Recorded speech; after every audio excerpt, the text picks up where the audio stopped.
You guys, I've just lived through the most satisfying, yet utterly infuriating, episode of my life. Imagine dedicating 6 years to someone, supporting their every dream, only for them to dump you for the most ridiculous reason and then try to steal your entire house from under you. Well, Finn learned the hard way that karma's a real bitch, and now he's living in his car. Okay, so let me back up a bit. For 6 long years, I was with Finn. 6 years that I honestly believed were about love, loyalty, and, let's be real, an astronomical amount of patience on my part. And when I say patience, I mean I was the one, the only one, who was keeping us afloat financially while he bounced from one passion project to the next. Remember that YouTube channel he swore would make him bigger than PewDiePie? Yeah, that one. Or the NFT craze where he was ahead of the curve. Spoiler alert, he wasn't. And then there was his brief, disastrous dive into crypto, where he managed to lose most of his own savings. Which, let's be clear, wasn't much compared to what I was pouring in. During all of this, who was holding down the fort? Me. Mortgage. Mine. Utilities. Mine. Groceries. You guessed it, also mine. Car payments. Definitely me. Finn was the grand dreamer, and I was the fool who kept buying into those dreams. Every single time he'd come to me, eyes sparkling with some new brilliant idea, I'd push down every single doubt, every whisper of, this isn't sustainable, and I'd just support him. This time will be different, he'd promise, and like an absolute idiot, I believed him. Things started getting seriously weird about 2 weeks ago. Finn began acting distant, always glued to his phone, dropping these vague pseudo-philosophical comments about needing space to grow and finding himself. At first, I just shrugged it off. He gets like that when he's about to launch another doomed venture. But then, he started criticizing the house. My house. He'd point out unwashed dishes or unfolded laundry with this weird, judgmental tone I'd never heard before. It was baffling. Then, last week, it happened. He sat me down at our kitchen table, after I just dragged myself home from an insane workday, mind you, and he had this heavy, serious look. The kind of look I'd only seen a few times, usually right before he confessed another project had failed. But what he actually said, it made me feel like I just stepped into some twisted parallel universe. I think we should break up, he said, his voice flat. You don't do enough around the house. I actually laughed. A genuine, surprised snort. I thought he was joking, had to be. But his face remained perfectly serious. That's when it hit me. Something inside me just shifted. This man, this grown man who I had essentially been mothering for 6 years, was accusing me of not contributing enough. I think we should break up, he said, his voice flat. You don't do enough around the house. I actually laughed. A genuine, surprised snort. I thought he was joking, had to be. But his face remained perfectly serious. That's when it hit me. Something inside me just shifted. This man, this grown man who I had essentially been mothering for 6 years, was accusing me of not contributing enough. I asked him to clarify. Surely he couldn't be serious? He doubled down. You never clean up after yourself. And I feel like I do all the emotional labor around here. I'm always the one who has to point out when things need to be done. You guys, let me paint you a picture. I work insane, soul-crushing hours just to keep a roof over our heads and food on our table. While I'm doing that, he's at home, brainstorming his next big move. Yes, sometimes I'm too exhausted to do the dishes right away, or fold laundry immediately. Sometimes my coffee mug sits on the counter a little too long, or I forget to put my shoes away. But you know what I do? I pay every single bill that keeps this house running. Every single one. Meanwhile, Finn's biggest contributions to our household were reorganizing the bookshelf by genre 3 times, and throwing out my perfectly good Tupperware because it didn't spark joy anymore. This is the same man who has an actual meltdown if the Wi-Fi goes out for more than 5 minutes. Guess who calls the provider every single time? Me. Every birthday, holiday, or weekend activity. Planned by me. He wouldn't even order takeout without asking for my input 3 times, and still somehow managed to get my order wrong. But here's where it goes from bizarre to truly infuriating. After his little breakup announcement, Finn started acting like the house was already his. He made this smug comment about how this will be a good reset for both of us, and suggested I could move back in with my mom or something. He even started talking about how he was going to turn the guest room into his office once I was gone, and how he might get a dog since there won't be anyone to complain about the hair anymore.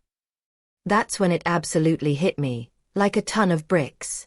He genuinely seemed to have forgotten, or maybe just never even realized, whose name was actually on the deed to this house. Hint: it wasn't his. Not even close. This house was my inheritance, a gift from my grandparents. I am the sole owner. Every mortgage payment, every repair, every utility bill, it's all in my name. I excused myself, walked upstairs, and locked myself in our bedroom. I wasn't going to argue. I wasn't going to plead. I wasn't going to try and change his mind. No. I was going to let him marinate in his little delusion for as long as he wanted. Let him think he was winning this breakup. Let him think I was packing my bags and heading for the door. Because here's the thing, you guys. Finn had no idea what was coming. No clue that he was about to lose everything. And honestly, I couldn't wait to watch him realize just how badly he had screwed up. Okay, so remember how my now ex, Finn, dumped me out of the blue, accusing me of not pulling my weight around the house? The same house I paid for? Well, buckle up, because his delusion only got crazier. After the breakup, he literally acted like he owned the place. I swear, it took him 5 seconds flat to decide this house was his now. He didn't explicitly say it, but the way he carried himself, lounging around like the king of a castle he hadn't even built, leaving messes everywhere, playing his games until 4 a.m. It was painfully obvious. He even started telling me what I needed to pack up so I could leave, in an orderly way. Meanwhile, I was just sitting there, numb, waiting to see just how far this unbelievable fantasy would go. And spoiler, it went very far. About a week later, Finn told me he was having a friend over. This was during one of his moments where he barely looked at me, just muttering something about how I needed to respect his space. Respect his space? In my house? Oh, sure, buddy. I just nodded, thinking, okay, let's see who this friend is. When the doorbell rang, I opened it to find this woman standing there, all smiles, holding a bottle of wine. Her name was Mila. And let me tell you, she seemed perfectly nice, polite even. But it didn't take a detective to figure out this wasn't just a friend. The way she looked at Finn? Yeah, they were very much together. Finn didn't even introduce us properly. He just breezed past me like I was the hired help, immediately giving Mila a grand tour of the house. My house. And oh, did he sell it. Like he was some kind of real estate mogul. This is the living room. I've been thinking about getting a new couch in here, something more modern, you know? He'd say. This is the kitchen. I love the open layout. It's great for hosting. And then the kicker. This is my office. It's where I do most of my work these days. I almost choked right there. Work. The man hadn't had a job since 2018. The office he was referring to was the spare bedroom I had set up for him, hoping he'd actually do some freelance projects, but it was mostly just where he played Fortnite. Mila, bless her heart, was eating it up. I could practically see her imagining herself living here, settling into a life of Pinterest-perfect bliss. Meanwhile, I was standing in my kitchen, gripping my coffee mug so hard I thought it might crack. At this point, I had 2 options. Explode, right then and there, and let them both know exactly how I felt. Or play it cool, and let Finn dig himself into an even deeper hole. I chose the second. Honestly, I wanted to see how far he'd take this insane charade. The entire evening, Finn acted like he'd already moved on, and was just graciously allowing me to stay until I figured things out. He even had the audacity to pull me aside and say, I think it's best if we start working on a timeline for when you'll be out. No rush, of course, But Mila and I need to start planning. Planning what? A housewarming party in my living room. I just smiled, a sweet, innocent smile, and said, "Oh, don't worry about me. I'm handling everything." You should have seen his face, so incredibly smug. He truly thought he'd won. The very next morning, I made my move. While Finn was still sound asleep in my bed, I called a locksmith. He was in and out in under an hour, changing all the locks on the house. I paid him, thanked him, and then sat down with a cup of tea, a sense of calm finally settling over me. And I waited. When Finn finally woke up and strolled into the kitchen like he owned the place, I casually told him, "By the way, I had the locks changed this morning. You'll need to grab your things and leave by the end of the day." You guys, the panic on his face. He went absolutely pale. "What do you mean you changed the locks? You can't do that." "Oh, I absolutely can," I said, my voice steady. "This is my house, remember? It's in my name. You're not on the deed, you're not on the mortgage, and now you're not welcome here." He tried to argue. He tried to plead. At one point, he even tried to guilt-trip me. "I thought you loved me. I thought we were building something together."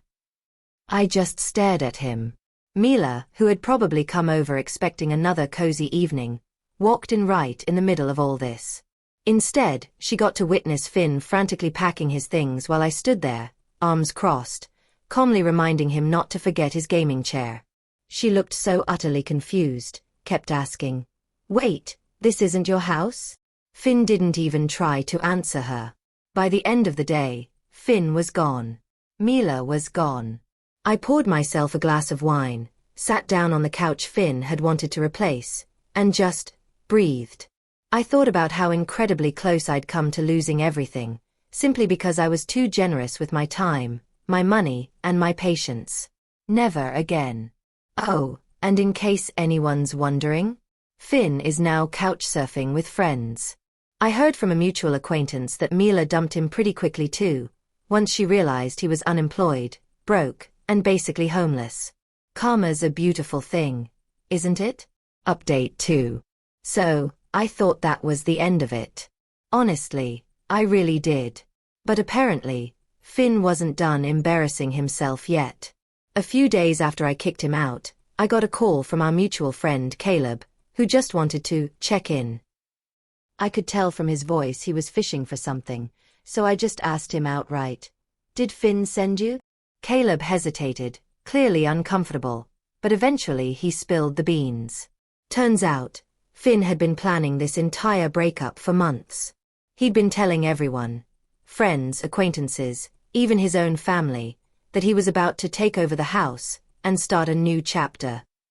He'd painted himself as this long-suffering boyfriend who'd put up with my nagging for years. And according to him, the house was basically his, because of all the work he'd put into making it a home. I had to actually pause Caleb there, because I nearly choked laughing. What work? The man barely did his own laundry, let alone anything to maintain the house. I asked Caleb if Finn ever mentioned the tiny detail about the house being in my name. Caleb said Finn just assumed I'd probably just leave when he asked. And, if you didn't, he'd figure it out. Oh, Finn. Sweet. Delusional Finn. Apparently, he was so unbelievably confident that I'd just roll over and hand him the house that he threw himself a little victory lap before the breakup. He told people he was finally free to focus on his life, and even made plans to host a housewarming party, again, in my house. The sheer audacity. Caleb also told me something that really, truly pissed me off. Finn had been actively downplaying everything I did for him. He told people I was barely paying the bills, and that he was the one holding it all together. This was the guy who didn't even know how much the mortgage was every month. The lies were just so bold, so bizarre, that I couldn't help but laugh at the sheer absurdity of it all. I thanked Caleb for the info and started thinking. No, I wasn't just going to let it go. Finn was gone, the house was mine, and I could finally move on. But then I remembered all the crap he put me through, years of emotional manipulation, financial freeloading, And now this ridiculous smear campaign. No. I absolutely was not going to let it slide. I decided to hit Finn where it hurt most, his massive, fragile ego. First, I sent a polite, but firm, group message to our mutual friends. I clarified a few things. The house was in my name, 100%. Finn never paid a dime toward the mortgage or bills. Any claims that he built our life together were outright lies. I kept it factual, unemotional, but I made sure to include screenshots of our old lease agreement, from before I bought the house, where he was just a tenant, and utility bills with my name on them. I even included a photo of the deed, clearly showing only my name. I wasn't about to let him twist the narrative. Second, I reached out to a local charity that helps people furnish their homes. I donated all of Finn's leftover junk, his old desk, a couch he never sat on, and even that gaming chair he'd left behind in his rush to leave. They were thrilled to take it, and I was even more thrilled to see it go. Lastly, I decided to let Finn's parents know what had really been going on. They'd always been kind to me, and I felt like they deserved to know the truth. I didn't go into every single painful detail, but I told them enough to make it crystal clear that Finn's victim narrative was a complete fabrication. The group message blew up almost immediately. Most people were shocked but supportive, saying they had no idea Finn was spinning such a ridiculous story. A few of his closer friends tried to defend him, mumbling about him going through a lot, but I shut that down quickly. We all go through things, I told them, but that doesn't give you the right to lie and steal. Finn, of course, found out about the message. He called me, absolutely furious, accusing me of ruining his life, and saying I had no right to air our dirty laundry. I told him calmly that he'd been doing that himself for months. I just corrected the record. Then I hung up and blocked him permanently. As for his parents, they were horrified. They apologized profusely, saying they had no idea Finn had been treating me so poorly. His mom even offered to pay me back for some of the bills he'd racked up, but I declined. I wasn't interested in money. I just wanted them to know the truth. The real cherry on top came a few weeks later. I ran into Mila at a coffee shop. She approached me, clearly embarrassed, and apologized for getting involved. She said Finn had lied to her about everything, including how the house situation was mutual. Then she told me the funniest thing I've heard all year. Finn was living in his car. Apparently, none of his friends wanted to take him in after learning the truth, and his parents weren't interested in bailing him out either. He burned too many bridges, and now he was reaping the consequences. I don't wish homelessness on anyone truly, but in this case, I can't say I feel too bad. He made his bed, or in this case, his back seat, and now he has to lie in it. Update 3. So, remember how I mentioned Finn wasn't done trying to get his house back? Well, grab your popcorn, because this story just got even more ridiculous. Last week, I was having lunch with my sister, Nora, when she started acting weird. She kept checking her phone, giving me these strange, sideways glances, like she wanted to tell me something but couldn't figure out how. Finally, I just asked her what was up. Don't be mad, she started, which, as we all know, is never a good sign. But Finn reached out to me last week. I nearly spat out my drink. What? Turns out, Finn has been going around telling everyone who will listen that we had some sort of verbal agreement about the house.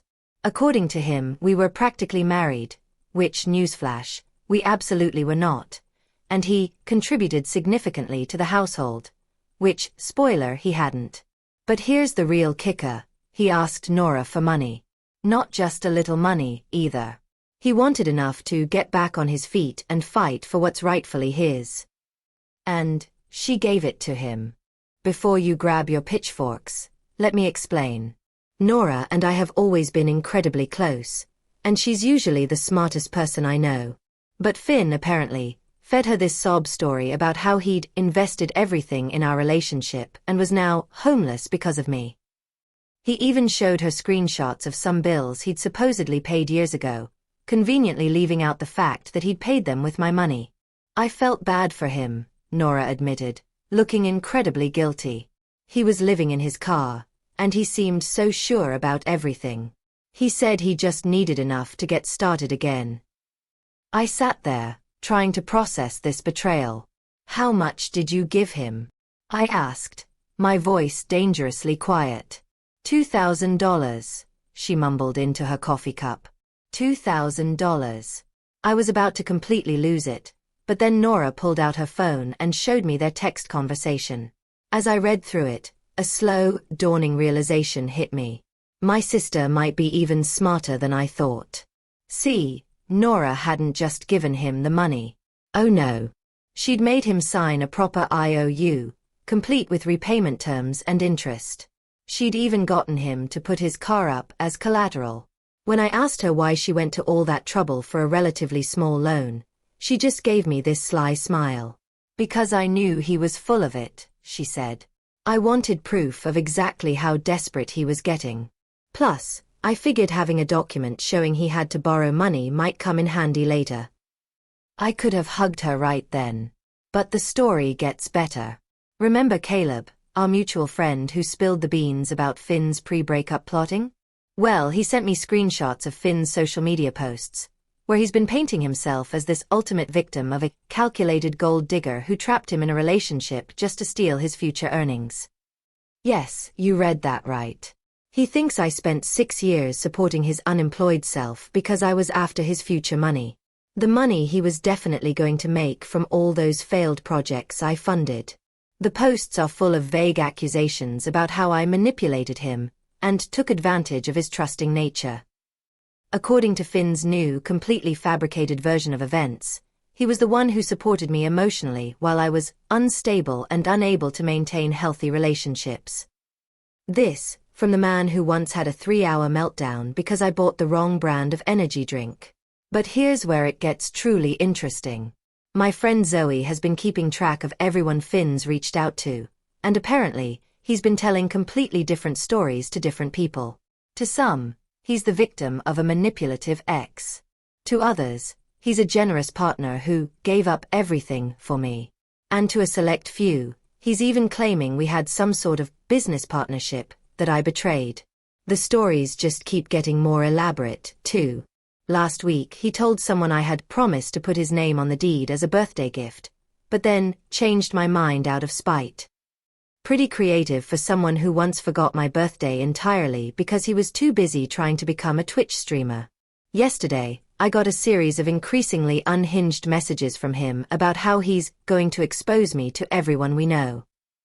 He's threatening to tell people about all my secrets, though I'm really curious what secrets he thinks he has, considering I'm the one who knows about his failed cryptocurrency investments, and that time he tried to become a professional dog photographer with my expensive camera. I haven't responded to any of his messages, but you can bet I've saved every single one. Something tells me this isn't over yet. Finn's never been good at accepting reality, and now that he's burned through Nora's money, probably on another get-rich-quick scheme, knowing him, I'm sure he's cooking up some new plan to try and get what he thinks he deserves. The delusion is strong with this one. Update 4. You guys, I honestly thought it was over. But Finn, oh Finn, he just keeps finding new depths of absurdity. Last Sunday, I was doing my weekly grocery shopping. Just trying to live my life, you know? When I literally ran into Finn's mom at the store. I tried to just smile, nod and walk past, but she grabbed my cart and said, her voice strained, "We need to talk. Now." His mom has always been so sweet to me, even after everything went down. But this time, she looked different. Worried, yes, but also kind of angry.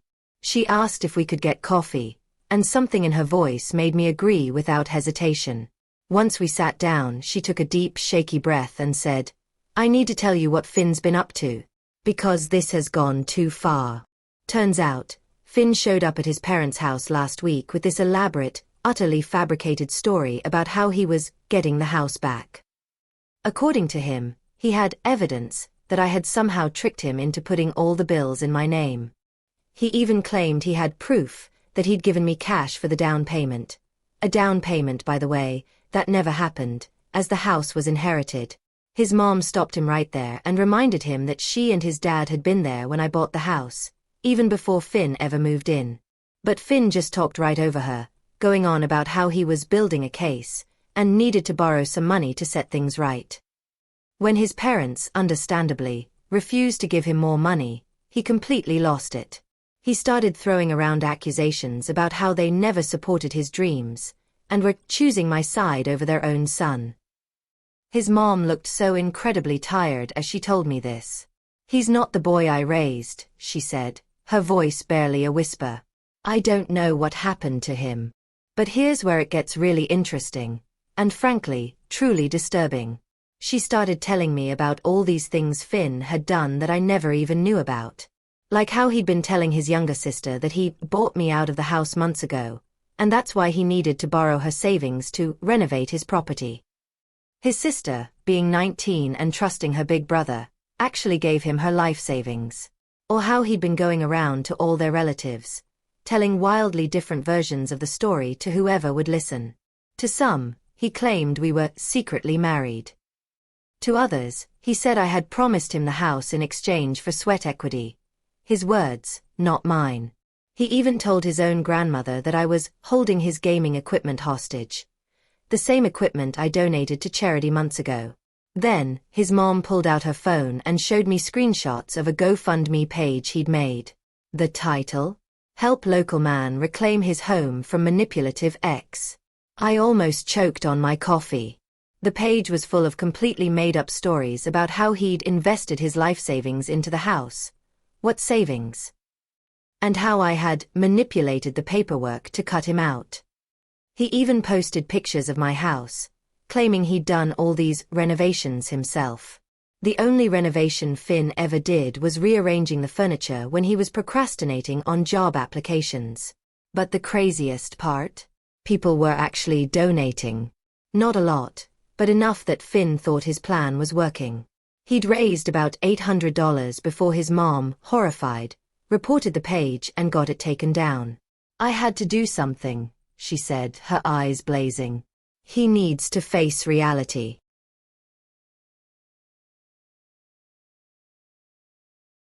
She told me Finn had been sleeping in his car in their driveway for the past week, refusing to come inside unless they supported his cause.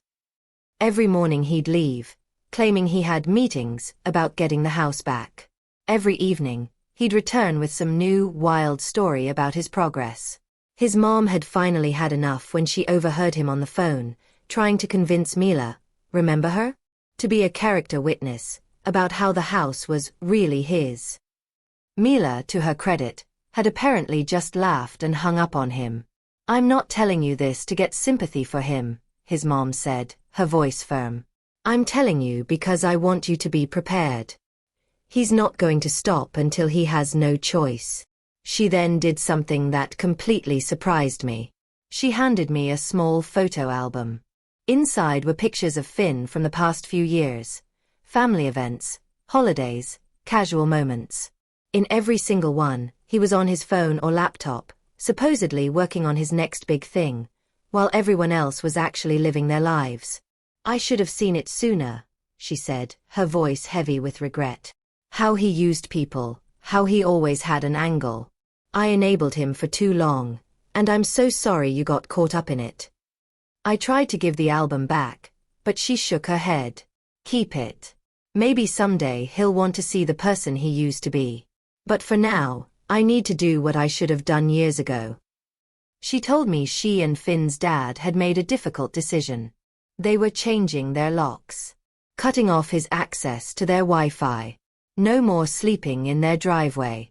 No more enabling his delusions. They've arranged for him to stay with his uncle in another state who's offered him a real job. No computers, no schemes, just honest work. He either takes the offer and gets his life together, she concluded, her jaw set, or he figures it out on his own. But we're done watching him try to tear down other people's lives because he refuses to build his own. As we were leaving, she hugged me tightly and whispered, "Thank you for showing him there are consequences. I just wish he'd actually learn from them." I watched her walk away, and felt this weird bittersweet mix of emotions. Relief, that his own family finally sees him for who he is. And a profound sadness, for the person he could have been, if only he'd chosen reality over delusion.